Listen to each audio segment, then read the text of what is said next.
안녕하세요. 오늘 저희가 주목할 자료는요. 이영곤 판사님께서 작성하신 부인권 행사의 요건 중 거래 안전과 관련한 몇 가지 쟁점에 관한 검토라는 문서입니다.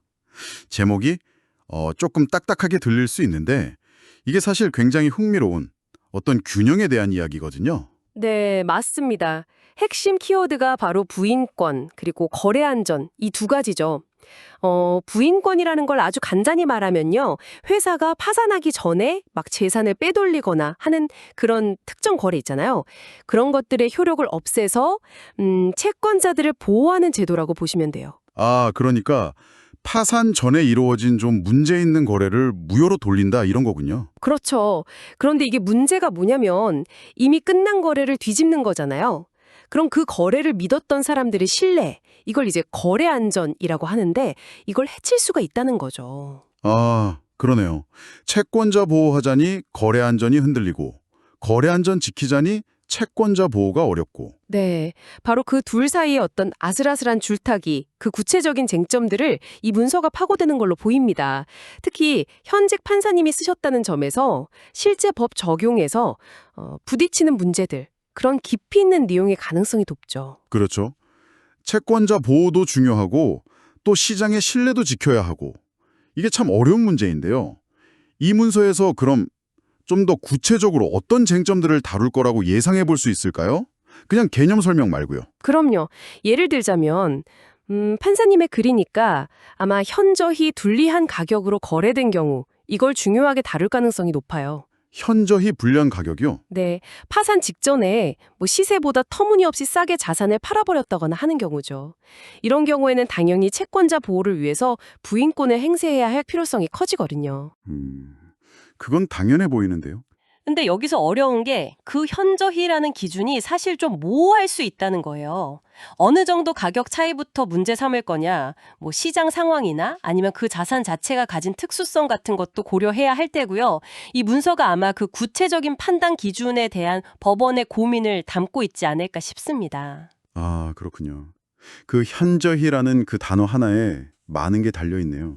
단순히 싸게 팔았다는 사실 자체만으로는 부족하고 그 불리함의 정도나 뭐 여러 상황을 종합적으로 봐야 한다는 거네요. 맞습니다. 그리고 또 하나 중요한 쟁점이 나올 수 있는 게 그 거래 상대방 있잖아요. 자산을 산 사람. 네네. 산 사람 입장은 어떤가요? 그 사람의 선의 또는 악의를 판단하는 문제예요.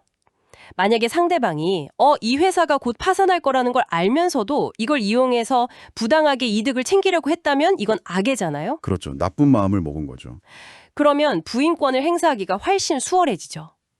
그런데 만약 정말 몰랐다면, 그냥 정상적인 거래라고 생각했다면 이건 선이고요. 그럴 땐 그 사람의 신뢰를 보호해줘야 할 것 같은데요. 네, 보호 필요성이 커지죠. 근데 문제는 이 알았냐 몰랐냐를 객관적으로 어떻게 판단할 거냐는 거죠. 이게 참 어렵습니다. 아마 이영곤 판사님의 글에서는 이런 선의를 어떻게 추정하는지 아니면 어느 정도의 부주의, 그러니까 과실까지 악의로 볼 수 있는지 뭐 이런 실제적인 고민들을 다룰 수 있어요. 그렇군요.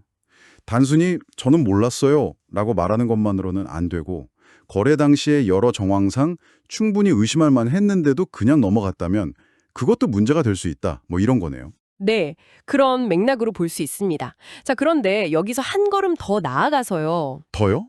만약에 그 첫 번째로 자산을 산 사람이 이걸 또 다른 사람한테 팔았다면 어떻게 될까요? 두 번째 구매자 말씀이시군요. 그 사람은 진짜 아무것도 몰랐을 가능성이 높은데요? 바로 그게 이제 부인권 행사의 범위와 관련된 뭐 세 번째 쟁점이라고 할 수 있겠습니다. 첫 거래를 부인권으로 무효화시켰을 때 그 효과가 선의의 제3자, 그러니까 두 번째 구매자한테까지 영향을 미치는지 그 여부죠. 와, 이거 진짜 복잡하게 얽히네요. 네, 우리 법이 일반적으로는 선의의 제3자는 보호하는 경향이 있긴 한데요. 그래도 이 부인권이라는 제도의 취지, 즉 채권자 보호를 생각하면 이게 또 간단한 문제가 아니거든요.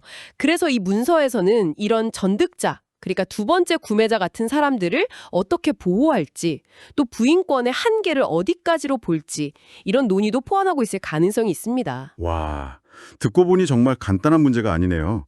이 모든 논의들이 결국 우리에게 시사하는 바는 뭘까요? 이게 그냥 법률 전문가들만의 이야기는 아닐 것 같은데요. 맞습니다. 오늘 저희가 이영곤 판사님의 문서 제목과 그 안에서 다뤄질 법한 쟁점들을 쭉 훑어봤는데요. 결국 이게 보여주는 건 법이 어떻게 보면 상충될 수 있는 두 가지 가치, 즉 공정한 분배로서의 채권적 보호와 거래의 예측 가능성으로서의 거래 안전 사이에서 균형을 잡으려고 애쓰는지 그 노력을 보여주는 거죠. 네, 그 균형점이 핵심이군요. 그렇죠. 그리고 이건 사실 사업을 하시거나 아니면 뭐 중요한 계약을 맺는 모든 분들께 잠재적으로 영향을 미칠 수 있는 문제입니다. 우리가 평소에 안전하다고 믿는 그런 거래의 기반이 사실은 얼마나 섬세하고 복잡한 법적 균형 위에 서 있는지, 그리고 또 어떤 예외적인 상황에서는 그 기반이 흔들릴 수도 있다는 점을 한 번쯤 생각해 보게 만드는 거죠. 그렇다면 마지막으로 이런 질문을 던져보면서 마무리하면 어떨까 싶네요. 여러분이 일상에서 맺는 수많은 계약이나 거래들, 그 안정성은 과연 어디까지 보장될 수 있을까요? 만약 내 거래 상대방에게 예상치 못한 재정적 문제가 생긴다면 내가 맺은 그 거래는 법적으로 온전히 보호받을 수 있을지, 혹시 그 거래 과정에서 내가 너무 쉽게 간과한 점은 없는지, 예를 들어 거래 조건이 나에게 현저히 유리하지는 않았는지, 혹은 상대방의 숨겨진 사정을 의심할 만한 정황은 없었는지 한 번쯤 되돌아보는 계기가 될 수 있지 않을까 그런 생각을 해봅니다.